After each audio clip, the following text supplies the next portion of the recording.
A paz do Senhor para todos. Gostaria de neste dia trazer uma palavra para o nosso coração. E eu gostaria de colocar um tema nessa mensagem, dizendo assim: a diferença incomoda. Trazendo com base Gênesis capítulo 37, versículo 4, diz assim: Vendo, pois, seus irmãos que seu pai o amava mais do que a todos seus irmãos, aborreceram-no e não podiam falar com ele pacificamente. Vemos aqui a história de José. José foi um rapaz que se destacou na sua época. Ele era o filho da velhice de Jacó. Eu creio que por isso Jacó o amava também, porque Jacó já estava velho. E depois de muito tempo, a sua mãe Raquel, que era estéril, Deus permitiu que ela desse à luz e veio José. E logo em seguida, mais tarde, veio Benjamim. Então, eram os filhos da velhice de Jacó. E Jacó amava José porque José era um menino obediente. Era um menino que sempre estava do lado do pai, servindo o pai dele, obedecia em tudo. E ele se destacava com isso. E com certeza Deus também se agradava da vida de José e se agrada de nós quando nós obedecemos. E aqui diz no versículo 4 que seus irmãos aborreciam ele. Aborreciam ele e não falavam com ele pacificamente. Não falava com José com paciência não, com amor, com delicadeza ou normal, como qualquer pessoa fala. Eles falavam com José, aqui diz o versículo 4, com rispidez, com raiva, né? Que fala que ele não falava pacificamente.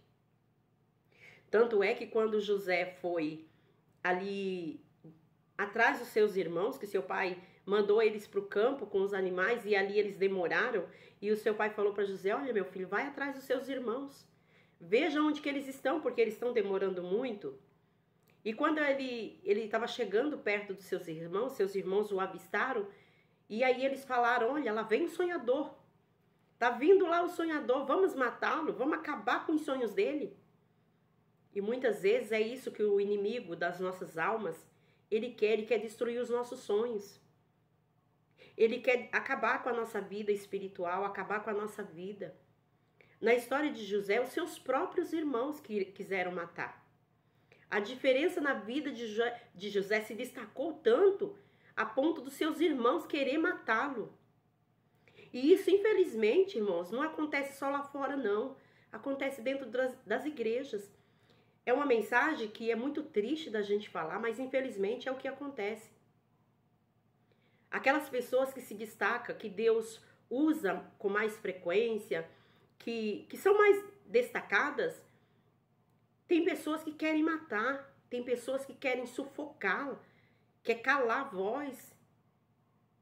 Mas Deus é com você. Se Deus te deu um dom, se Deus te deu a palavra, o dom da palavra, do louvor, da visita, da intercessão, use aquilo que Deus te deu. Não deixa o inimigo te parar, porque o inimigo vai usar pessoas para te entristecer, para fazer com que você pare, para fazer com que você morra, como fizeram na vida de José, e foi os seus próprios irmãos, não foi os de fora, foi os de casa. Mas infelizmente tem isso no nosso meio, né? Porque a palavra de Deus diz que há o trigo e tem o joio. Então o joio, quando vê o trigo se destacar, ele quer matar, ele quer sufocar. Então, você que é usado por Deus, que tem dons espirituais, continue usando o que Deus te deu, a arma que Deus te deu. Fale do amor do Senhor, louve, exalte o nome dele, evangelize. Na vida de José, José passou um processo difícil. Depois disso, ele não foi morto, mas ele sim foi poço, lançaram ele naquele poço. Do poço, ele foi vendido como escravo. José passou um processo muito difícil na vida dele. Mas a Bíblia diz que Deus era com José. Deus era na vida dele, que coisa linda. Quando Deus é conosco, nós passamos qualquer processo difícil na nossa vida, passamos ali com alegria, muitas vezes com muita angústia, com muita tristeza, com muita dor, porque nós somos seres humanos, nós sofremos, mas o Senhor está conosco. A Bíblia diz que José foi para a casa de Potifar, ali a mulher de Potifar tentou seduzi-lo, E aí ele foi acusado de tentar abusar daquela mulher. E ele foi para a prisão, ficou ali naquela prisão alguns anos. Mas dentro da prisão ele se destacou. Aonde ele passava, ele se destacava. Tanto é que o carcereiro ali, que cuidava daquela prisão, ele entregou as chaves da prisão na mão de José e falou: ó, José, a partir de hoje você vai administrar esse presídio aqui, tá na tua mão. Cuida dos presos, faz o que você quiser. Olha o que estava na vida de José. Era o próprio Deus, o Espírito Santo, que agia na vida de José, a ponto do carcereiro lhe entregar a chave da prisão e falar para ele tomar conta. Se fosse outra pessoa que não tinha o Espírito Santo, ia aproveitar essa oportunidade, ia abrir a prisão dos presos, ia mandar todo mundo embora, e ele mesmo também. Mas aquele carcereiro sabia que havia algo especial na vida de José. Ele sabia que tudo que José colocava a mão crescia, prosperava e Deus abençoava. Se destacava, a presença de Deus se destacava na vida de José. Era uma diferença, né? A diferença incomoda, muitas vezes incomoda muita gente. Tem gente que se incomoda até com o teu sorriso, com a tua alegria, com a alegria que você vive, mesmo na luta, na dor, no sofrimento, você está ali sofrendo, mas as pessoas vão te ver triste, te ver sorrindo, dando glória a Deus, cantando. Continue assim, com um sorriso no rosto. E José, ele venceu esta batalha. Não vou contar toda a história aqui, que vai ficar longo esse vídeo. Mas ele se tornou governador do Egito. Ele se tornou um homem muito influente ali. Deus preparou toda essa ocasião, toda essa situação, para que o seu povo, o seu pai, né, os seus parentes não morressem, o povo de Israel não morresse de fome. Mas Deus tinha um plano tão grande na vida de José, que era levar ele ao poder, ao Egito, e ser um governador, mas tudo isso tem um processo muito difícil, né, que nós passamos na nossa vida. E muitas vezes causa muita dor, muito sofrimento, mas se você perseverar sendo fiel até o fim, você vai alcançar a tua vitória. Outro exemplo, irmãos, eu quero falar sobre Daniel. Daniel também se destacou.